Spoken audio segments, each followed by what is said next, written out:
Welcome to Performance Driven Living, the podcast where we question everything. We don't tiptoe around tough topics, we walk right into them. Not to provoke, but to get closer to what's real. You might not agree with everything you hear, and that's okay.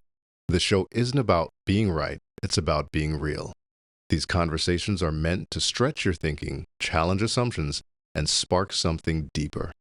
The views shared are those of our guests and may not reflect those of the host or team. And while we dive deep into health, performance, and transformation, this is not medical advice. Talk to your doctor before making changes to your health or lifestyle. Take what lands, leave what doesn't. But whatever you do, don't stop questioning.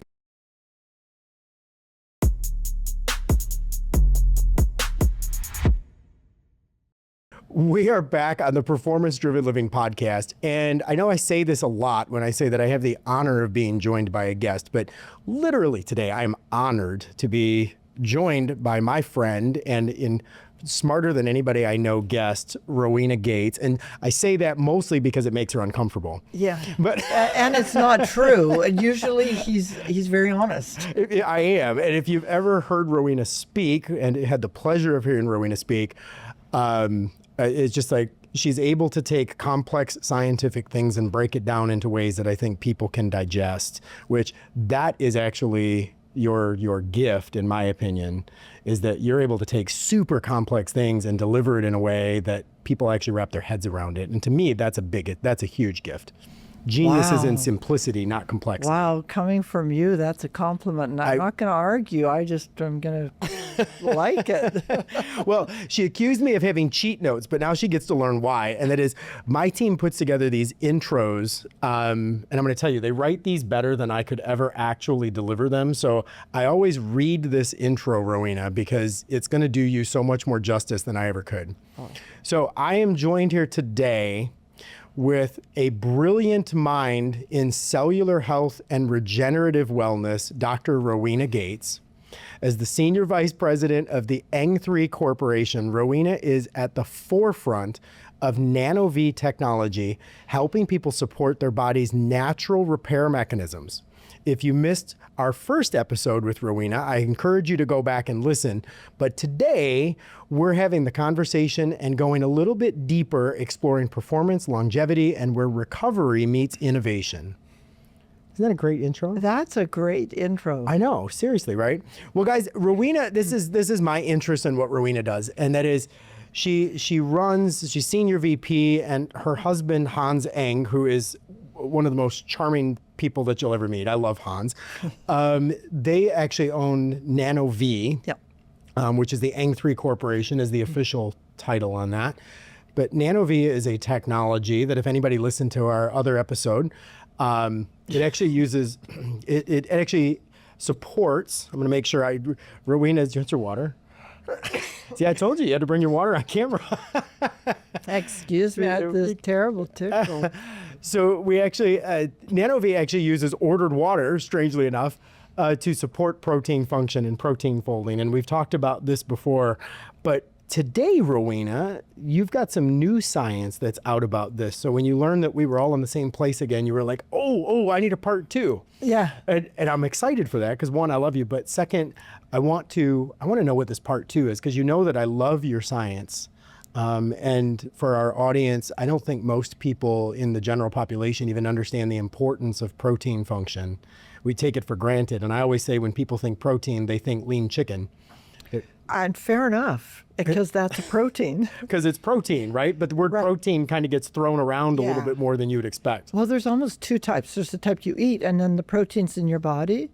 And the proteins in your body not only make up almost everything in the body, they do all the work in the body. Mm-hmm. So if we're talking about those proteins rather than the ones you eat, which you need to eat to get, to feed this whole system. Right, you're eating the protein to create proteins in your body to actually function. So basically the short story is your body, when you eat the salmon or the chicken, your body shreds that down to the individual amino acids, which can then be built back up into whichever proteins the body needs. Yes. And it's doing this constantly on the fly, super rapid. There can be 10,000 proteins in each cell. So there's just massive amount of activity that's protein activity. I never really thought about that before, Rowena, but it's like when you're taking in protein to your diet, obviously those proteins are being broken down into amino acids, which are then rebuilding into proteins. Yeah. But there's no specific rebuild. Your body decides what it needs. Correct. Which is just the intelligence. One thing I know about Mark is he likes peptides. She's not wrong. And peptides are just small proteins. If it's less than 50 amino acids, they'll call it a peptide. Yep.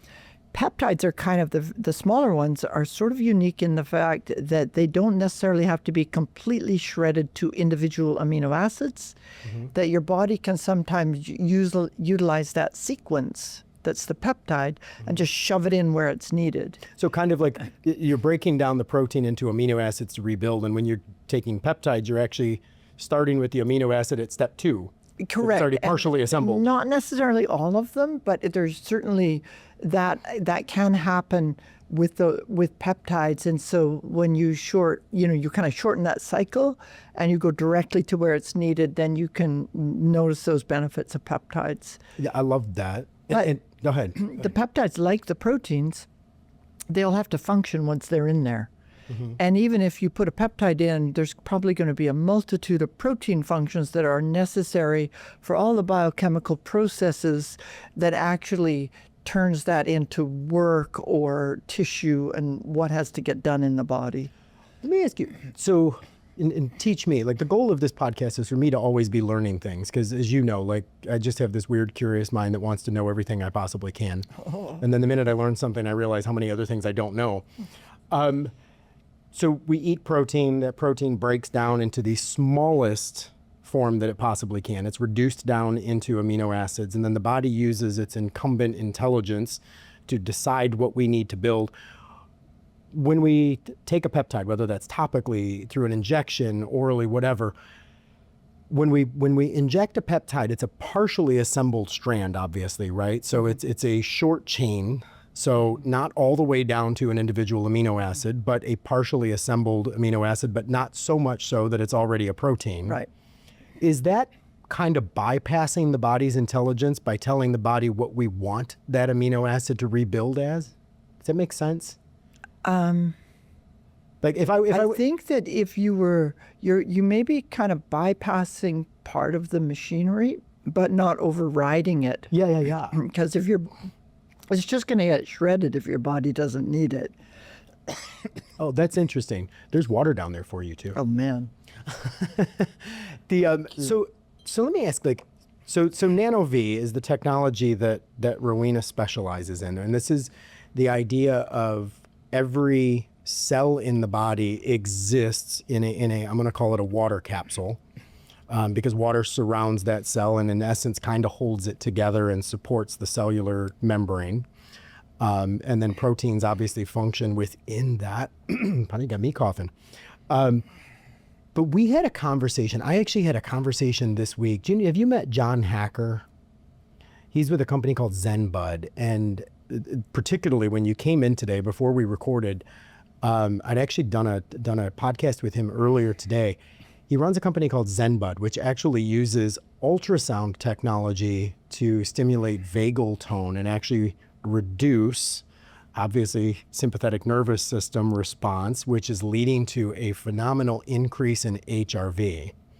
Now, the first thing that came out of your mouth when I saw you this morning and said, I understand we've got new clinical information about what NanoVi does. What is it? Like, what is this? And you went, well, specifically, not just performance, but related to HRV. And I'm like, wow. I say there's no coincidences, right? You're coming in to talk about HRV. Can you actually unpack what HRV is for our audience, for someone who may not have listened to that episode? Yeah, the heart rate variability is the beat to beat difference. And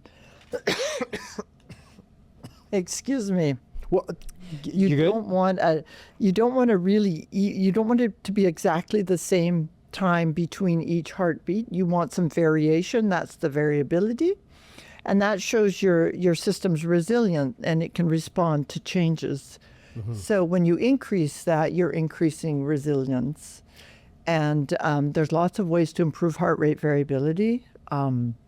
to some extent meditation, breathing, walking in nature. You know, there's ways to calm your autonomic nervous system, but people tend to be overstressed. We tend to be bombarded. So often it helps to get some extra help in bringing people out of stress mode. And so then there's various ways to do that. And it sounds like Zen Bud's found something effective. Well, the way that I typically, and that's exactly what HRV is, so I'm not disagreeing with you on that. The way that I kind of explain it, because I'm always trying to take a page from the Rowena Gates playbook and make complex things simple. And that is, HRV to me it's heart rate variability, obviously, but it's the ability of your body to flip from sympathetic to parasympathetic nervous system easily, which is when you get in a heightened state, how fast do you calm down? Correct. And not getting into a heightened state when it's inappropriate.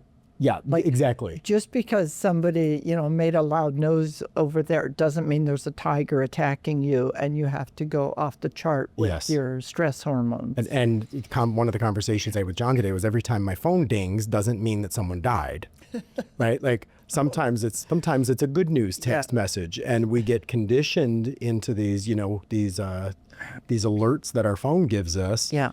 And these dopamine hits that we're getting all the time are keeping us in the sympathetic nervous system, and we live in a high anxiety society from it. One of the ways that I explain that HRV is that if you and I were to go run down the street a half mile, you may do it in 4 minutes, I may do it in 5 minutes, but that doesn't mean you're in better shape than me. Measuring who's in better shape is who recovered from that sprint faster. Correct. That if after a 5-minute sprint, I was back to normal in 30 seconds, and after a 4-minute sprint, you were still panting, I'm in better shape. Yes, and we have a really older study that was done on athletes for that very reason. Mm-hmm. They're watching HRV very closely with high-performance athletes, and this was done by an elite trainer on these high-performance athletes to show how the NanoVi device influenced their HRV. And those were impressive results where these guys that are highly tuned could still benefit a lot from using the device. And then what happens if they see HRV dropping when they're training? They're going to put them into recovery mode and take them out of the stress mode so that they don't overstress the athletes. So they watch that. And there's a lot of sports, and I'll say high performance athletes, yes, because I'm going to use a couple different examples there. And I know you work with a lot of big name athletes with NanoVi for that reason, because they understand the science and they understand how it actually works because they've used it. But I'll give the example, like an American football player. You run down the field and you may have this sprint, but then you get all this time off while we change to the next down. Mm-hmm. So you get a recovery period between every play. Like that's just the way football is played. Mm-hmm. But you put a bunch of guys in, say, European or non-American football, right, soccer, they don't get the same type of breaks all the time. Like you're sprinting all the way down the field and you may stop for a second, but you may be sprinting back to the other side of the field. Like there needs to be fast recovery between plays because you don't get the downtime between plays.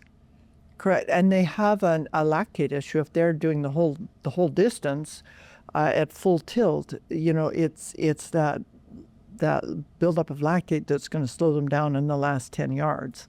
Correct. And the body's ability to actually remove that and process. Now specifically then, so taking that football versus football example, when a soccer player is running like that, lactate built-up is obviously going to lead to them slowing down in the last 10 yards, which is probably the most important 10 yards of the game. Exactly. Because that's where you're going to the goal. Mm-hmm. Obviously, they want to perform there, but also to my point, there's a lot of back and forth in a game like that, or a basketball game where they're running back and forth, or where I know you have a lot of chops in auto racing. Yeah. You don't get time off. Right. Like you don't park the car for a couple minutes to get a break. Like you're going sometimes for hours. Yeah. Yeah. Like how does the body recover during hours of flow state? From training in advance. And the race car drivers use it like in the pits before they get in the car. But it's the training, you know, they've honed their bodies, their mind and their body to these really high levels. And then they're managing and they're monitored too. So if they're, you know, their heart rate speeds up and somebody might come over and tell them, hey, you know, kind of take it easy there, because they can see what's happening to them physiologically, and some states are not sustainable. So one of the things I love about NanoVi is that one of my favorite topics is oxidative stress. And you know this, like I love the topic of oxidative stress because I don't think it's understood enough. And yet literally I call it it's the opposite of longevity. I totally agree with that. It's also the opposite of performance. Fair. Yeah. So oxidative stress is the opposite of performance, is the opposite of longevity. Probably it's the bad to anything that we would compare it to as good. But this idea that longevity is literally, you know, you're going to run longer as long as you're not rusting along the way. And oxidative stress is kind of the rust, that Exactly. Tin Man syndrome that starts to happen over time. And I always say that our body knows how to clean some of that up. Like our body understands autophagy. Our body understands how to get rid of oxidative stress and repair. And we can eat 10,000 blueberries, and we can take all of our supplements that'll help with oxidative repair. But we're in an aging state all the time, right? And aging is, I say it's oxidative stress. Like it's oxidative stress build up on the body.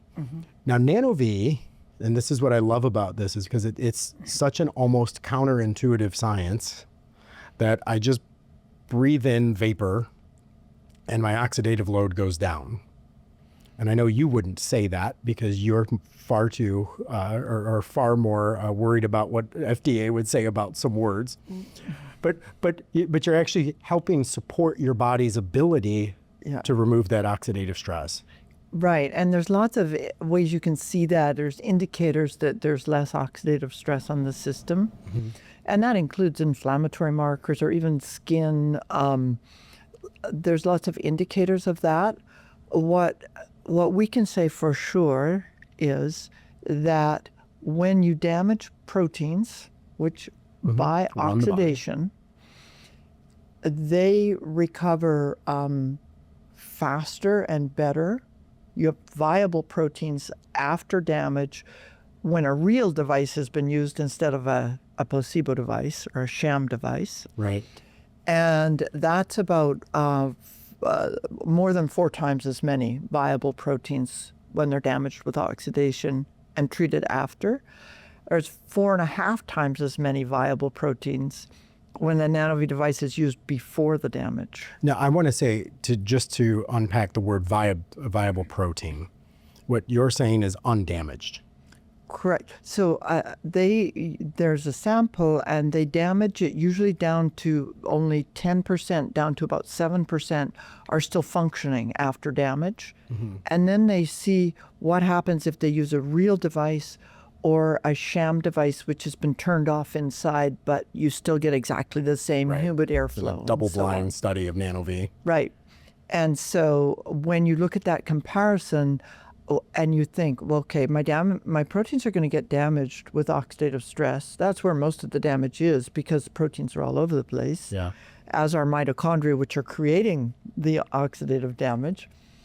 Then if you can have 4.5 times more of those proteins recover after that damage, that's profound. That's a huge benefit in terms of oxidative damage. And I've used this example quite a bit. That is, the idea from an oxidative stress standpoint. I want to say, like, your body only has so much energy, right? And it's almost, I always use it like a Wi-Fi type signal, right?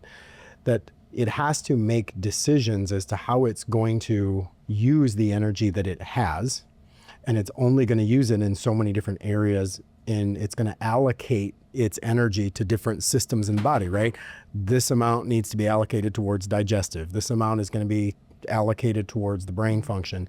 And when any system in the body requires more energy, that energy goes away from another system. Right. Like some other system suffers. It's not as if your body does all of this and then increases it on here. there's limited bandwidth, and that energy is going to come from somewhere. When you've got that much damaged protein, and maybe I'm asking a weird question here, but when we end up with that much damaged protein in a particular area, it makes me think of secondary infection. That is, when you've got so much damage from whatever's happening, whatever's causing this oxidative stress, in order for your body to heal and support the area that has all of the damage, would it be true that every other system is paying the price for that? I think it depends. Yes, and I'd say yes and no in a way, because the damage is kind of ubiquitous. Oxidative damage is everywhere. That's fair. in the body. If you're acutely injured, absolutely, you're going to reallocate to that site, and it's one of the reasons to not go out and stay awake all night and really trash yourself, because you're going to bring every system down, and sure enough, you end up getting sick because your immune system was taken down. Correct. But I would say we can up-level that whole system. And you asked me about new results. Well, we can show better oxygen utilization. So now instead of having, you've got more overall to divide up. You're still going to have to divide it across systems in the body, but we've just increased the whole pie. So you have more energy to work with. So you are the rising tide that's lifting all ships. Exactly. That's what you want to do. You want to increase, and that we show with oxygen utilization. So now your mitochondria is using just the oxygen in the air, but it's utilizing 11% more. That kind of thing. Or it improves your volume of oxygen exhaled unused. You increase utilization. So now you've increased your energy supply, your mitochondria. And so now your body can do more. And it's going to do repair and regeneration as a priority. And more efficiently, too. And that's called anti-aging. That's amazing. You said something there that made me think, and that is, when we breathe, people think I breathe in oxygen, I breathe out carbon dioxide. And while that's true, and we learned that in junior high, biology class, it doesn't mean we're not also exhaling oxygen. Correct. Because we're bringing in oxygen and also exhaling the oxygen. Yeah. It's just not utilized. So you can be breathing and never converting. And the extent at which we're able to utilize the oxygen we're bringing in is really what matters. I believe that. And yes, we can push more oxygen into the system. But wouldn't it just be better to utilize it? What's already there, that's a more natural approach rather than kind of overriding it with excess. Well, and that's interesting you say that, because HBOT, for instance, is such a big topic, I think, in the longevity space right now, and the use of oxygen therapies. But the reality is your body still needs to be able to process that oxygen. And if you're going to use HBOT, hyperbarics, love it. Do both. Do both. Absolutely do Correct. both. And any hyperbaric center, put the NanoVi after it. Yeah. Because it's got all that regenerative ability. And if you're helping with the utilization of all the oxygen you just pushed in there, then you get a double win out of the hyperbaric session. Yeah. Which is kind of brilliant. Well, yeah, I mean, the idea that you're helping the efficiency of using that. It's kind of like you can use a lower octane fuel as long as you have a better running engine. Exactly. You're just making the whole thing work better. Yeah. And now I want to segue, because you are so interested in things, and we just keep moving, but you asked about new study results, and one of them relates to this, which I'm fascinated by. It's a month-long study, and it was done on people that are 60 or older, because they tend to be, poor metabolic function and so on. And there's a whole bunch of components to it, but what I think you're going to find really interesting is oxygen utilization in the prefrontal cortex, the frontal lobe of the brain, and the improvement that people had. First of all of these people were low, like below where you would want to be, and all of them improved. And it was also super interesting that they balanced the utilization between the different sides of the brain. They tended to be uneven, and during the course of the month, that also evened out. so the brain is That's kinda functioning better in a more systematic way. And so I thought you'd like that result love that. as it relates to oxygen utilization. Well, one of the things that fascinates me, the brain included with NanoVi, and I'll say that, we're here at the Dave Asprey Biohacking Conference this week, which is always like, the Hall of Fame for everything that's going on in the longevity and wellness world. So it's always fun to just walk around and see what's going on. And I see products like Deliverance, which are specifically supporting liver function, or I see products like Zona that are specifically supporting cardiovascular function, or I see a skincare line and this. And what's always interesting to me is each of them have an amazing niche and are incredibly powerful at what they do. And by the way, I did my liver scan and he said my liver was just showing off. And I was like, oh, well, look at that. I can increase my alcohol. No, I'm kidding. But but going to each of these have very specific deliverables, right? Like if they're doing clinical trials, they're doing clinical trials on the liver. As you know, Zona is in FDA trials. Why? Because it's proving the lowering of blood pressure. It's a very specific indication. But what's always fascinated me about NanoVi is you say like we popcorn around because we're interested, but the truth of the matter is there is no system in the body that you're specifically supporting. I love that metaphor of you're the rising tides that's lifting all ships. Like better oxygen performance, as you're saying, just the utilization of the oxygen that you're bringing in and the functioning of proteins will help your liver. And it will help your cardiovascular system. And it helps your skin care. Like all of this gets lifted because you're literally, you're taking out the oxidative burden that's happening just from life, truthfully. Right. And I want to just mention something because you said earlier something about these, these proteins just get, they get formed. But if people want to understand your point of how fundamental this is, the way the proteins get formed is your DNA is the blueprint for proteins. That's the role of the DNA. And we all know how important DNA is, but we don't really think about its only job is to build proteins. And so it's that fundamental of where we operate. You can't get much more fundamental than that. And so that's why it has this sort of crazy benefit all over the map. And it actually makes it difficult from a research perspective because you can get excited about all kinds of things. We do not go after medical claims. We don't go after specific diseases. It's been used I've counted over 50 different chronic illnesses.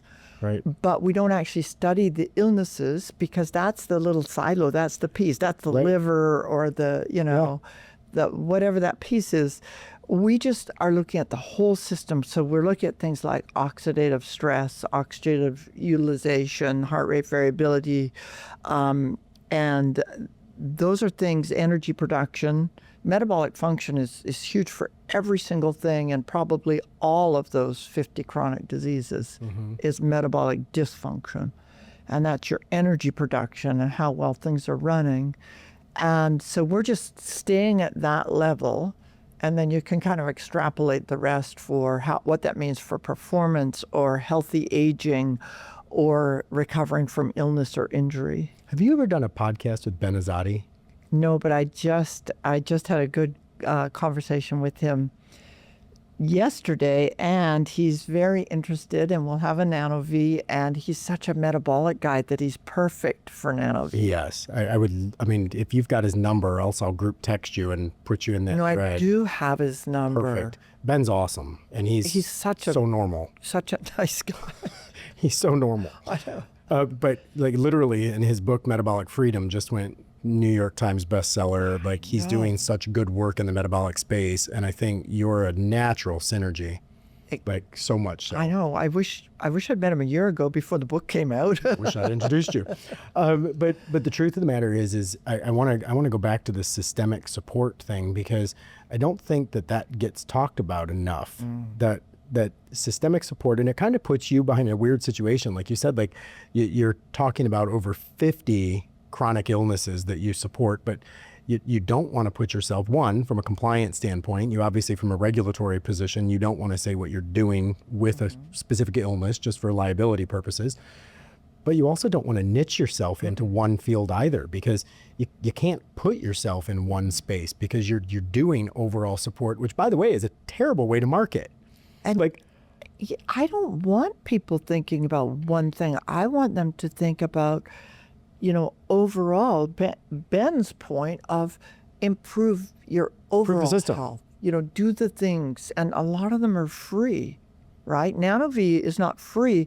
It's wonderful, but there's so many, exercise, breath work, meditation, walking in nature. It's like it's anything that you can do to reduce the amount of oxidative stress that's happening in your life, right? And even if you do all those things, I understand that you can still need help, because our environment is really challenging. Mm-hmm. This is stress-inducing at a level that our body's not, hasn't kind of evolved to cope with. And so helping it out makes perfect sense to me. I couldn't agree with you more. I mean, the helping out the body with the oxidative stress. And I think the thing, and I know we've talked about this, I'm certain that most of our listeners would know this as well, but oxidative stress, I laugh because Hans, I've never gotten over this. One day we were talking about, eliminating oxidative stress out of your life and so on. And he's like, hair dye does that too. And I was like, hey. You know what? I don't worry about it, because it's mostly like bleaching peroxides and things. I mean, peroxide. Oh, so you just made me feel better. Yeah. But I had to laugh because Hans got one on me. Funny. There.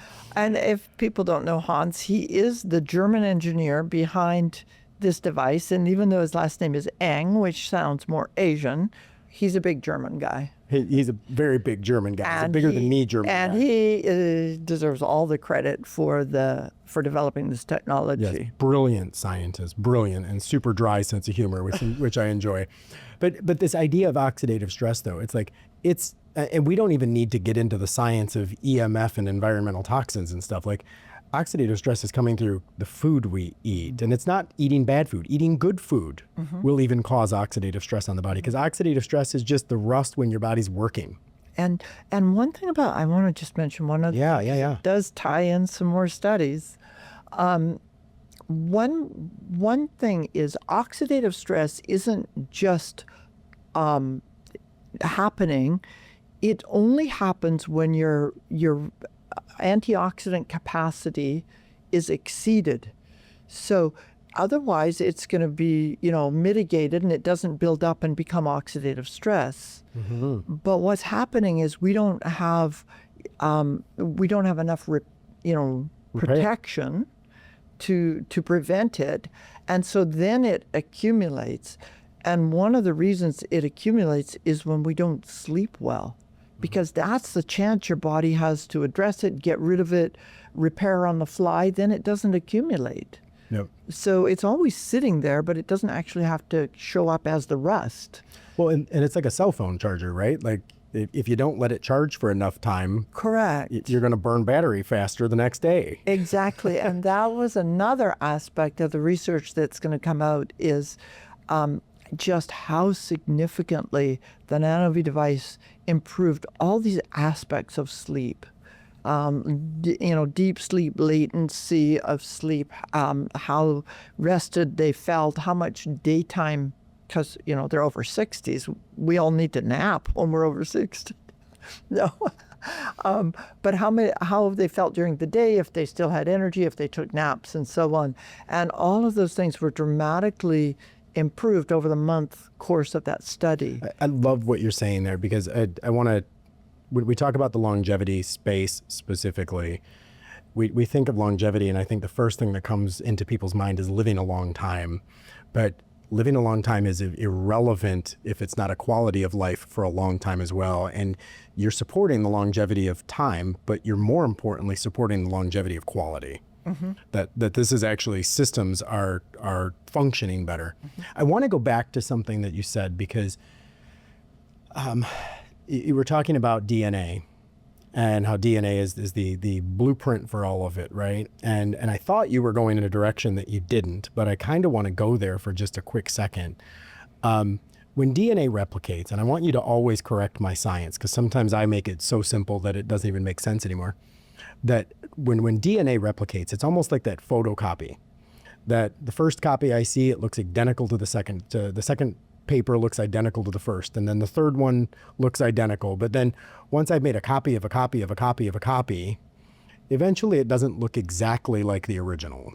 It's huge. You're talking about all of epigenetics because it's Right. there's the transcription, and that's like having a personal assistant that went and rewrote the directions, and there might be little errors introduced, or there might be a decision to change something a little bit, and then Right. it's translated into the protein and built. The ribosome is going to build the protein, but anywhere along there, adjustments are made.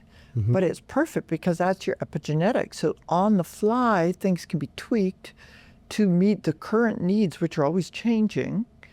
But it's easy to also have, with oxidative damage, then you're going to introduce glitches Bad that are information. not to your advantage. They're not what your body needs. And now you've got something that's going to be an unfolded protein that can't get folded, or it misfolds and so on. So you can end up with these the output is not what you want. It's like a DNA game of telephone, right? Like Yeah. stuff gets passed from one to the Yeah. next to the next to the next.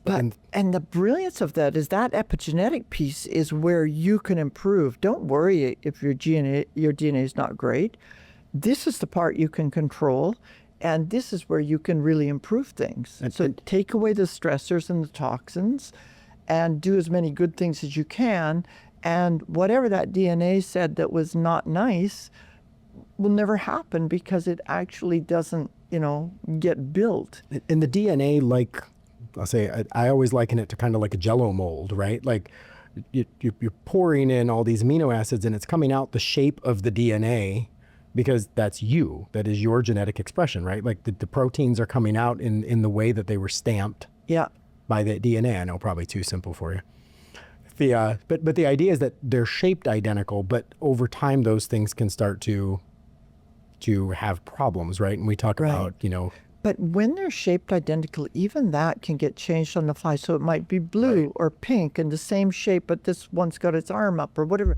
Little things can be done kind of on the fly either to good tailor it. or bad. Correct. Now- And that's now- why you don't want oxidative stress Correct. in there damaging Because the things. oxidative stress is what makes the bad changes. Exactly. Performance is what makes the good changes, that we're able to epigenetically make that change, which is my point. Now, my question to you is that if you're doing things to offset oxidative damage in the first place, now we talked about the amount of bandwidth the body needs to be able to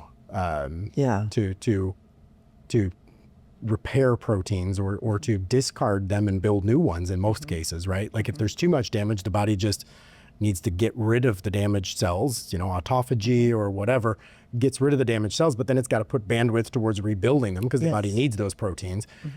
The more you're rebuilding a protein in that respect, particularly if you're under a large oxidative burden, is there just a greater likelihood that all the new proteins you're building are more damaged than the ones they were replacing? It depends on the system.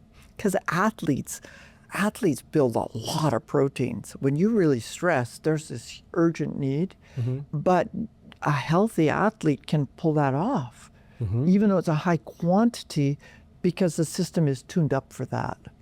Correct. And so that's a key factor. But for people who aren't Right. in peak Yeah. position or peak performance Yeah, mode, somebody who's challenged, then it can go another so it's direction. almost like the tough get tougher and the weak get Yeah. weaker. And part of that is the misfolded or unfolded proteins. If they're not getting taken care of and resolved, then they can do damage in the system. And so a weaker system maybe can't process those proteins that are getting created correctly, or can't repair the damage, because proteins are going to get damaged and repaired all the time. And the repair to the protein is a protein function. It's just different functions come in and fix it.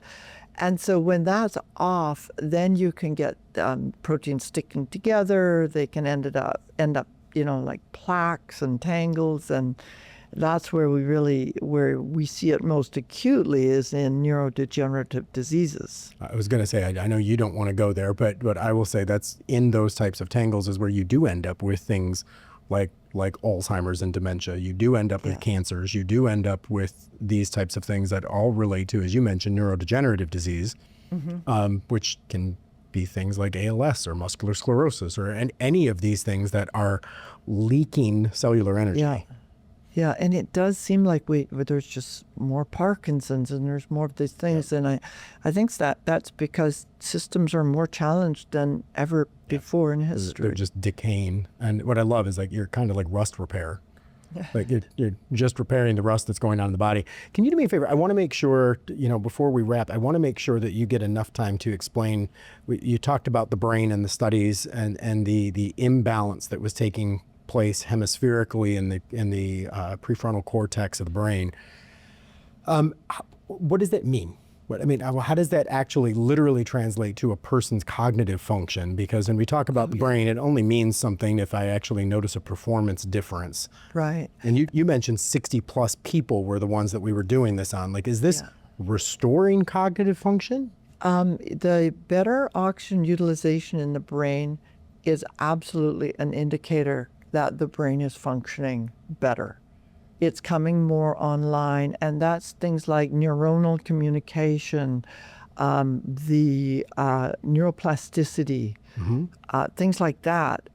That it has to be working better to use that extra oxygen. So you'd say it's an indicator of it. So my stepmother has recently been struggling with, I would say, she would say cognitive issues, right? And she recently did a brain scan. She and my dad had both went and had a scan done. He's fine. But she's, as you would imagine, you know him. Of course he's fine. I know this man. But she is actually on the scan, actually came back and had a certain amount of atrophy in certain areas. And they're areas that actually would relate to short-term memory, fast cognition. And when I say fast cognition, I mean, a lot of people that are like, you know what I mean, right? Like that kind of thinking where the communication just doesn't flow. And it can often come across as language issues because they'll forget a word and then will trip up the next sentence because the word that they were looking for was missing. And I always tell, she's like, oh, it's just so frustrating. I'm like, no, all you need to do is anytime that happens, just say, what is the word in English? Like, because then people will actually just think you're bilingual and it's not a problem. But the reality is like, she's noticing those things and she's really struggling with it. And for people, my grandmother's doing the same thing right now at 85. And she's like, oh, honey, I just can't think. And I'm going to say that it actually becomes a point of shame. Oh, sure. Like they're embarrassed by it. Especially high performers. Yes. And they're the ones who've really used their brain a lot and burned a lot of oxygen in their brain. So would you say that, this better oxygen utilization in the brain, particularly, as it relates to oxygen use and protein function and whatnot, like, would you notice, I know you said things like neuroplasticity and better oxygen utilization. Do they notice difference that words come more quickly and thoughts are easier to form? I don't have the data on the tip of my tongue. They definitely report feeling moods better, feeling more well-being and so on. I don't know specifically about memory and recall, processing speeds, and actually those are probably things you want to measure in separate measurements because there are ways to test that pretty directly. So I think you'd want to base that information. It'd be interesting if you did like a memory test or something like that. Yes. And actually do befores and afters on memory tests. That would be interesting. Or just, the response tests because those will show up. And that's one thing that Dave Asprey does at 40 Years of Zen. They do testing and they do brain training, and they can show a significant improvement when they do the brain training with the NanoVi versus without it. They can get people to much higher levels. And so at 40 Years of Zen, they use them both. Yeah. When you do the CAP training, which by the way it's not the fun part of 40 Years of Zen. I think the food is the fun part of 40 Years of Zen. I've not done 40 Years of Zen yet. But it's a wonderful experience. But I think that it's very measurable with the cap training is what I'm saying. And that's how you want to measure that performance. Yeah. No, I love that. And I love the idea that, this type of stuff is there, is that rising tides lifting all ships, like all systems benefit from systemic support. Right. And the necessity of having that into everybody's, I'll say, the quiver, right? I mean, they're not even separate. If your stepmother slept way better, she might find she has better recall on things. Agreed. And so on. It's all one system, and that you just, as you say, you want to lift the whole system. Overall upgrade. And I think that makes complete sense. And like I said, like with people that are doing that support, I'm a person, I always talk about the holistic picture of a person, right? Like we can improve one system, we can improve one, what I'll call the dimensions of wellness. We can improve our physiology, but how is our physiology improving our social engagement? And how is our physiology improving our spiritual engagement? And how is our physiology improving our economic status? And the truth of the matter is with a holistic support biologically, all of these things improve. Right. Like it's not just about improving the way the body functions, because when the body is functioning better, every aspect of life functions better. Yeah. Like oxidative support will actually increase brain function. It increases sleep. Yeah. Well, the better you sleep, the better you are socially the next day. Okay, let me just riff off of that for a second, please. because you asked a little while ago about the oxygen utilization from the brain and the difference left and right. Mm-hmm. And that plays in here, because when somebody is dominantly right-brained or dominantly left-brained, they don't necessarily have that flow, that ease. It might affect their mood, for example, how they interact with people, because they're just driving too hard on one side of their brain, and you want it more balanced. Yeah. And that will play out in what you're saying. Yeah. In these aspects of life that are a little less tangible but super important. What's your relationship like with your family, or how do you get grumpy or angry or whatever? All of these different things come into play, and that's really essential in quality of life. Exactly. And that's when I think of this, like we can dive deep into the protein function and folding proteins properly to make sure that metabolic function is working the way it should and all this other kind of stuff. But the reality is people want to know what that means in terms of how my quality of life functions. And some people want to go down that rabbit trail and get into, my DNA just produced pink versus blue type conversations. And the reality is the way I just came home and kicked the dog, it is a better indicator of how life value is going. Right. And that's why part of our research, some of it's very analytical and measurements of the physiology, but we've really incorporated these quality of life surveys. Let people report back. Let's see what they have to say and what they experience. And I think it's that combination that's the most potent. Let's not forget this is a person with values and priorities and things that we want to understand if we're helping them in that regard versus their A1C went down or something. Yeah, I mean, who cares if you live to be a 120-year-old hermit because you can't even get along with people, right? Right. The reality is when I'm always looking at why am I doing what am I doing? And it's like, sure, I can take a handful of supplements every day, and I can eat right, and I can use a NanoVi, and I can introduce all these other modalities into life. But the real result is not in a methylation test. The real result is how much am I enjoying my day? Yeah. Am I worried about my health so much that I'm becoming detached from social engagement? Yeah, and that's a biohacker issue, actually, especially the measurement. If it's burdensome with all these different metrics and measures you have to keep up with. You're causing oxidative stress worrying about it. And the other thing that I really backed off on, because I felt like I want to be tuned into my own body on my own. I don't want the ring to tell me how I slept. I need to keep in touch with my body and know how I slept. Yes. And I think we can separate ourselves from, what we're meant to do, which is feel it ourselves. Right. If we allocate it to a device. So I think there's some issues there with biohacking to find that balance.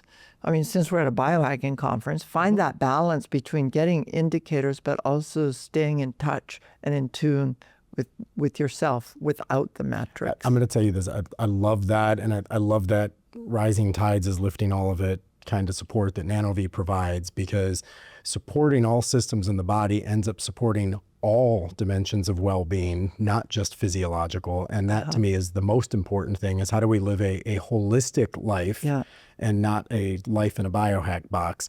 I actually was talking with Dave a couple weeks ago, and one of the things I said, like, Dave right now is in a healthier place than I've seen Dave in a long time.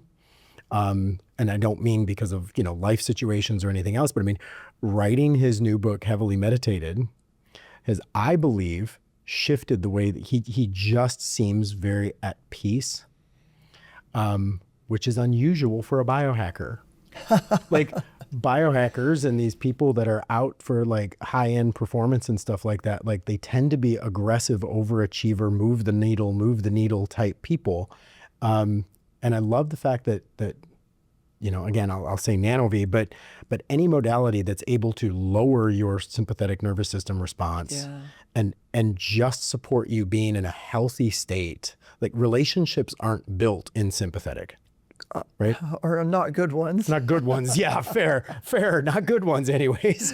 But relationship itself is not built in a sympathetic response, right? Correct. Like, you may be able to build some finances in a sympathetic response if you're, that guy, but not sustainable stuff. Like the aggressive people aren't the ones that win in the market. It's the patient people that win in the market. It's the ones who know how to play the long game.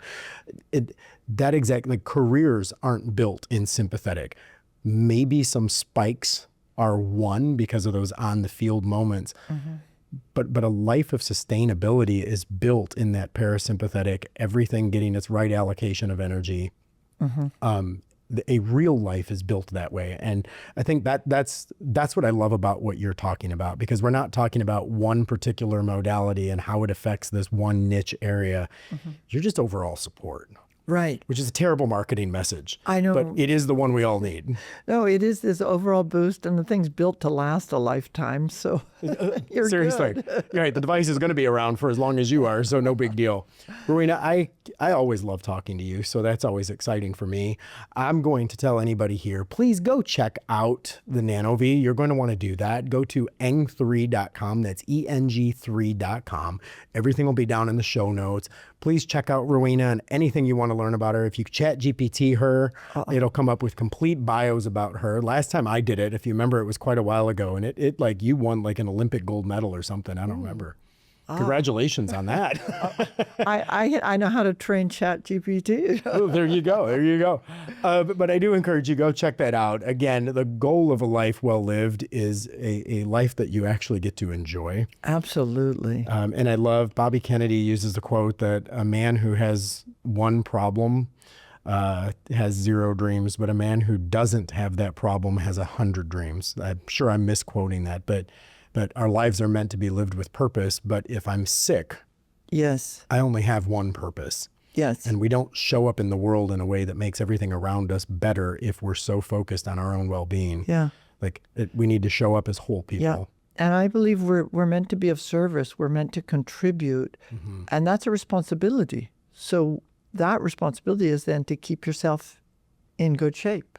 Keep in every aspect of health, not just your physiology, but your mood, your emotion, whatever your spiritual practice is, show up as the best version of yourself. And then you can contribute and really have a meaningful life. I was just talking with JJ Virgin yesterday, and I love JJ, and we were going through this whole thing about when her son got into the accident and so on. And she was telling the story about how when that happened to him is when she was like, first of all, I do hard things. I was already in a physical and mental place that when that happened, I was prepared for a crisis because everything was already functioning high. And she's like, and I had to make the decision that, and I'm probably misquoting, but she really said, and she goes, I knew that when he was in a coma, in an ER and an ICU for so long, and she's like, I owed him keeping myself in top physical performance because I couldn't get sick because then I couldn't be of benefit to him. Wow. And she says, and I worked out every day. And I took every supplement that I take every day. And I worked every day from a hospital. And she's like, because letting me go didn't benefit him. Wow. She said, and for the length of time that he was in that hospital and through his entire recovery, she goes, I so much as didn't even get a cold. She's like, because I kept myself in top performance the entire time because that's the only way that I was going to be of service. Wow. And I was like, she is remarkable. Right. I was like, what a way to show up in the world. Yeah. Yeah. And that's an inspiring message, though. And I was like, I want to show up in the world every day at my top performance and forgive myself when I don't. But I want to show up in that top performance way because that's the way that we have impact in the world. Yes. I love that. And I think you're doing pretty well. So congratulations on that. Hi, you too. Guys, thank you so much for tuning in to Performance Driven Living with my guest, Rowena Gates, one of my favorite humans. And I hope that you'll tune in next time. And if you didn't get a chance to watch our prior interview with Rowena, I strongly encourage you scroll back on the channel and find the other interview where we talk about a lot of similar things, but some other stuff. This was actually kind of an addendum to that last conversation. So check them both out and go check out the NanoVi at Eng3, ENG3.com, link in the show notes.